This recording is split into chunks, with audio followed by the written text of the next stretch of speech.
Hi, I'm Arash Kamiyar. I'm here with Ben Warner of JCCI. How are you, Ben? I'm doing great. Excellent. Thank you for coming on with us.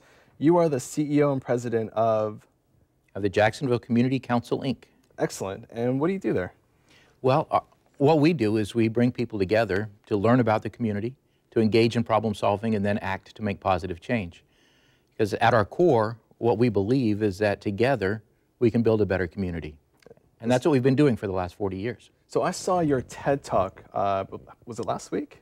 Or was It was October 26th. Okay, I think that was last week, and it was excellent. And you had a little wheel up there. Explain the wheel. The wheel I put up Diagram. there is a way of thinking about governance in communities. And governance really is how a community is governed. We used to think that governance and government were the same thing, that the role that individuals had in a community was to vote for someone, and your elected official then is responsible for making all the decisions that make the community work. Well, that's a representative democracy, so why wouldn't I think that? Well, it turns out that if you think that, okay. It works for some things. We have some systems where that works perfectly well, but there's a lot of other things that have to happen. And it turns out that from the beginning of this country, we were formed with this idea that not only was there a role that government needed to play, there was a role that the market economy needed to play, and there was a role that private citizens operating in private capacities also needed to play in order to make the whole thing work. And that's part of what we've been losing lately. Is that kind of like an interest group?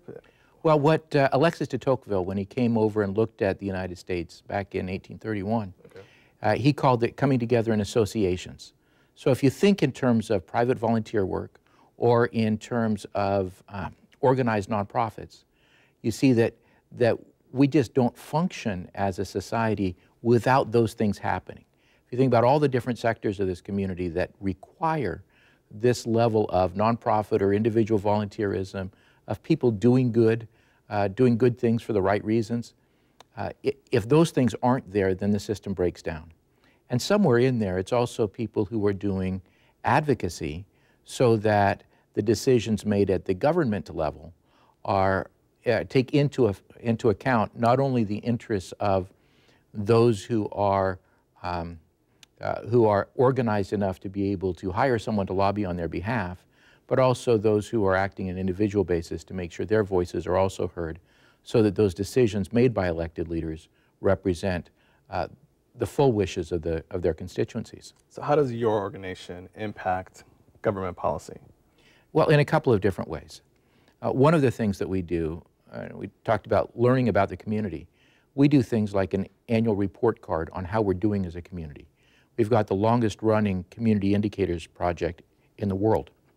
And that gives us an opportunity to provide an external evaluation tool to see whether or not we're on track in creating the kind of community we want to have.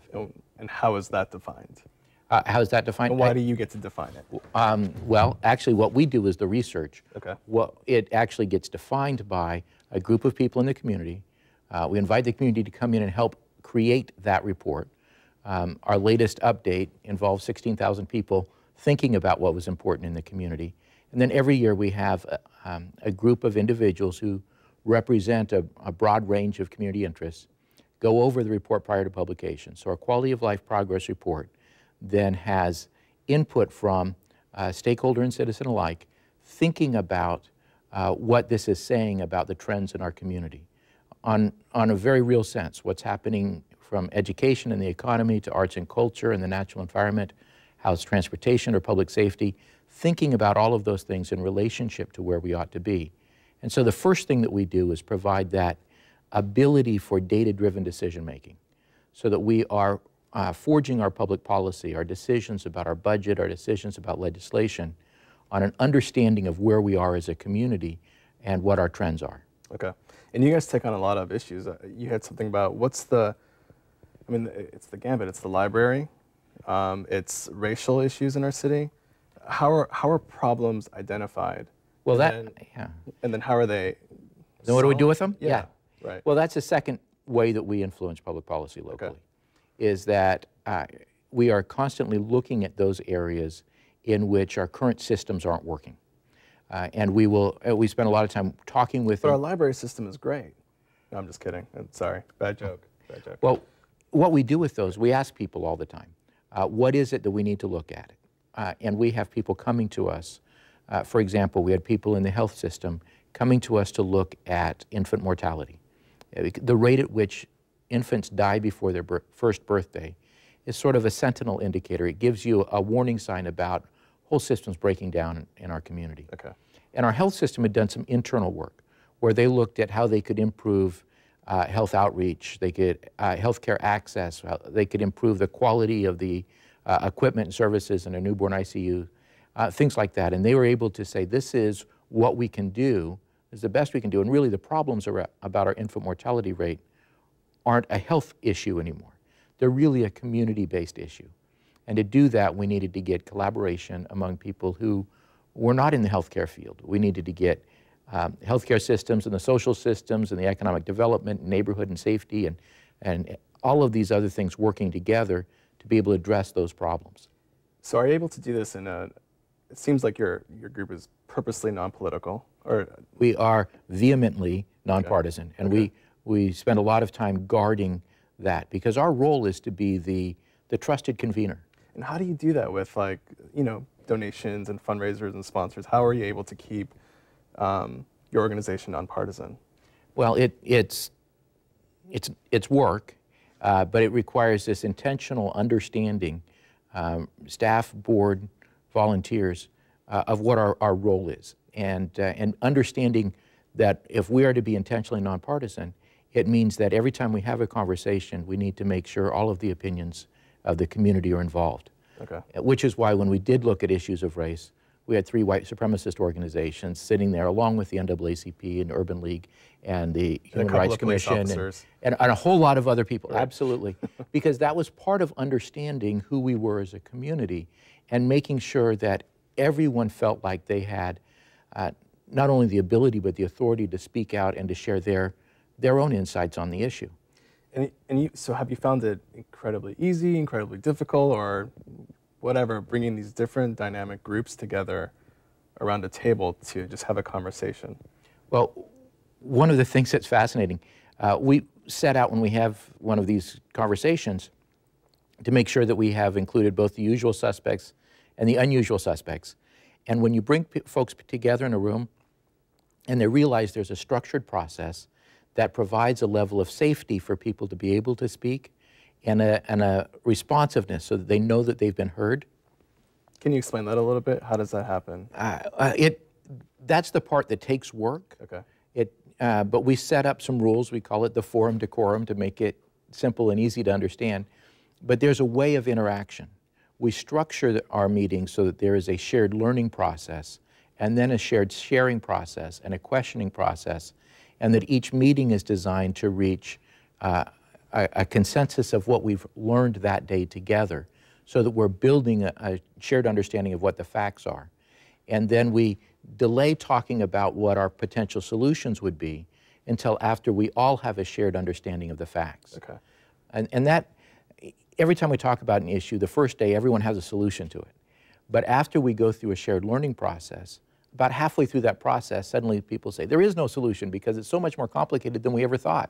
And that's when the real learning really starts. Okay. Because that's when people start to say, okay, I'm hearing you and you're hearing me, and together we're understanding there's pieces of this issue that are really opening up to me, and I'm seeing it differently. And once I see it differently, I'm seeing new solutions we haven't tried yet. And then that's when we can bring in experts from other communities, we can bring in other folks to be able to outline what some of the options are that we can do as a community, so we build on existing practices or create our own when necessary. And so once problems are identified, it's kind of like a consensus building, it sounds like. We do. It is an informed consensus that we're creating. And then solutions are? And then we create a set of solutions. Okay. Again, we're creating them by consensus, by this informed consensus.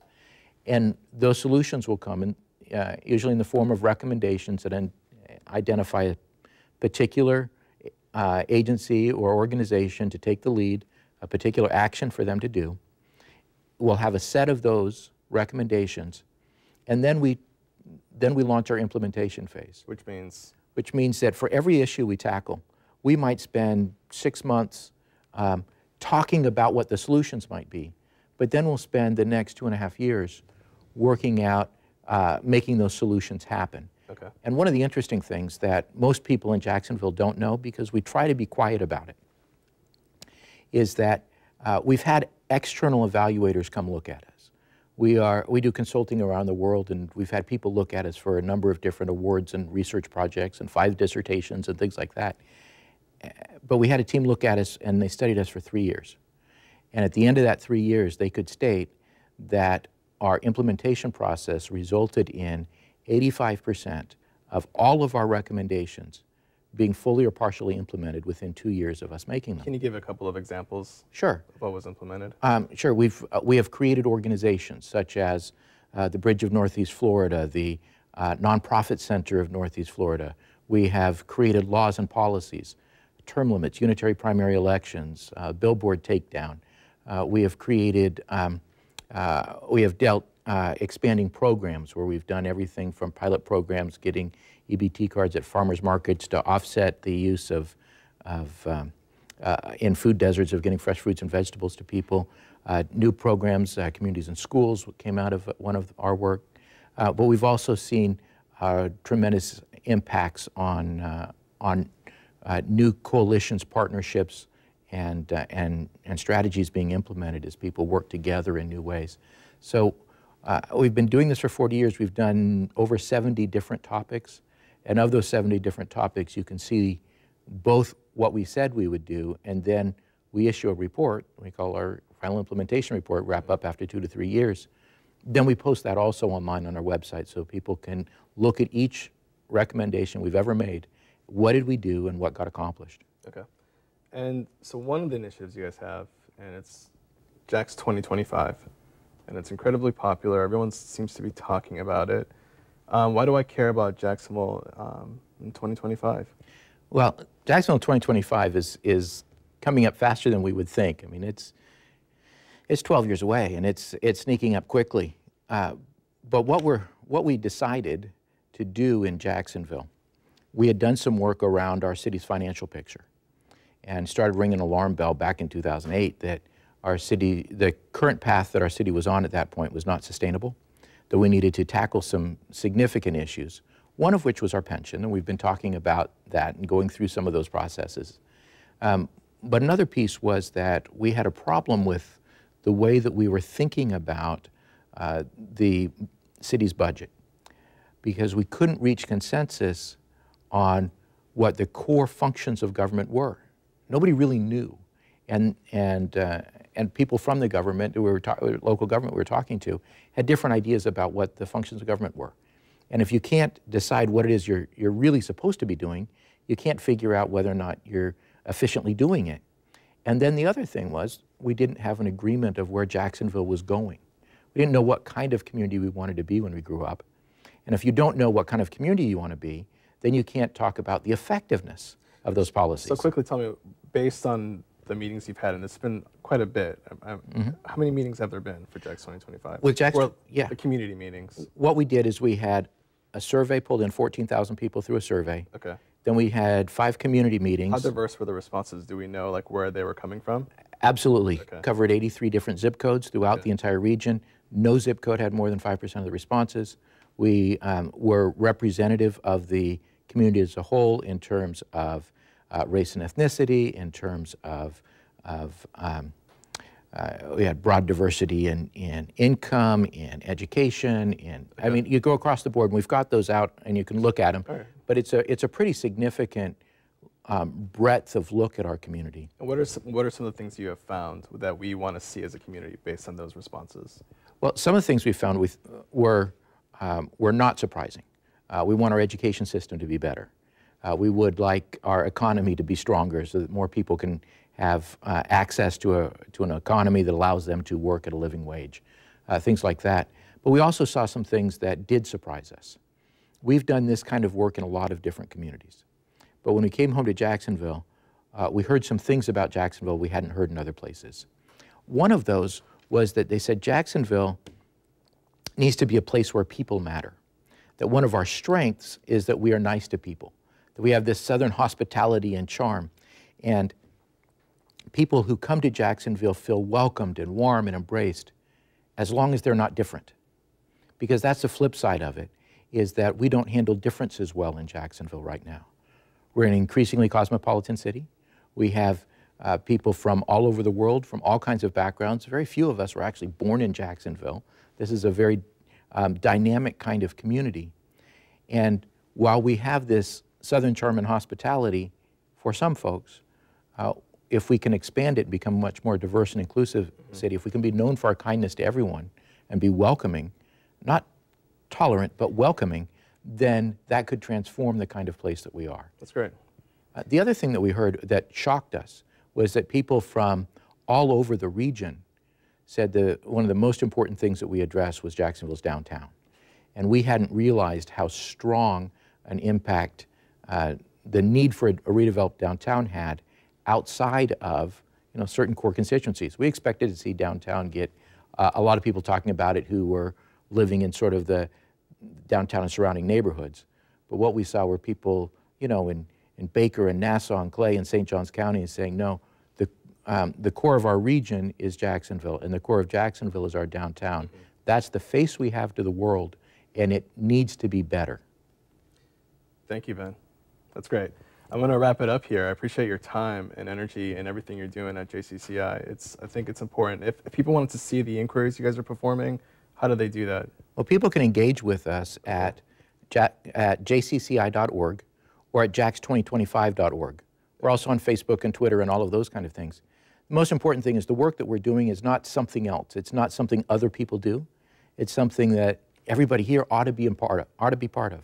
We've got a place for you to plug in and to find your way of connecting to create the vision of JAX 2025, because we launched implementation of that in June, and we're going to be implementing it all the way through the year 2025. There's a place for you to be involved in that implementation process to create the city that we know that we ought to have. Okay, thank you.